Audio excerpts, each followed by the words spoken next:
Welcome to our forum discussion on the roots of prejudice. All four participants in today's discussion are high school students from Africa. Let me introduce them to you now.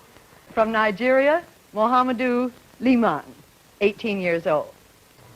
I am a Mohammedan, and I have prejudices against Christians too in southern Nigeria. You said you have prejudices against Christians in southern Nigeria. Is that particularly because they are Christians? I'm a Christian myself, but I have no prejudice against Mohammedans. I rather prejudice against whites. Am I right? Let me ask Mohamedou another question. You said at the beginning that you were Mohammedan, that Nini was Christian, that you had some prejudices against Christians. Yeah. Let me ask you a fairly frank question.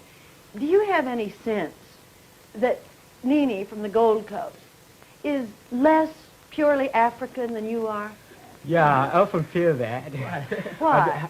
You see, we in Nigeria, and our part of Nigeria, northern Nigeria, we often feel that Africa is for Muslims, not for Christians. It's meant for Muslims. And our social life is entirely different from the Western ways. We are totally opposed to it because it sort of try to disassociate our religious principles. We were talking a moment ago about discrimination between white and black. Suppose Nini comes to visit you in Nigeria. Would he be discriminated against in any way? I suppose so, simply because for one reason. And I tried to have it northernized, and now all important posts are being held by northerners. In actual fact, what it is a northerner first. If you can't get a northerner, then we take an expatriate like yourself on contract.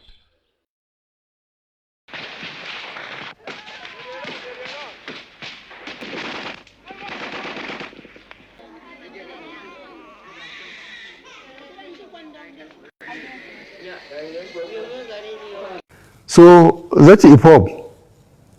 It's just like a dot in a circle. If they want to exist, they would have no access to anywhere. And the way they are spread all over the country, having businesses, having property, I think hip hop doesn't know what they are talking about. In any case, we say we will talk to them in the language they understand. We will organize the police and the military to pursue them. That's what we can do, and we will do it. Let me make some revelations, because some of us also have our own intelligence networks. We have met with some of the bandits. We have met with some of their high commanders. They told us that one of the northern governors is the commander of Boko Haram in Nigeria. Boko Haram and the bandits are one and the same thing. They have a sophisticated network. During this lockdown, their planes were moving up and down as though there was no lockdown. Moving ammunitions, moving logistics, moving money, and distributing them in different parts of the country. They're already in the south, in the rainforest of the south. They're everywhere. They told us that when they finish these rural killings, they will move to phase 2. The phase 2 is they will go into the urban cities, going from house to house, killing prominent people. I can tell you, this is the game plan. By 2022, they want to start a civil war in Nigeria.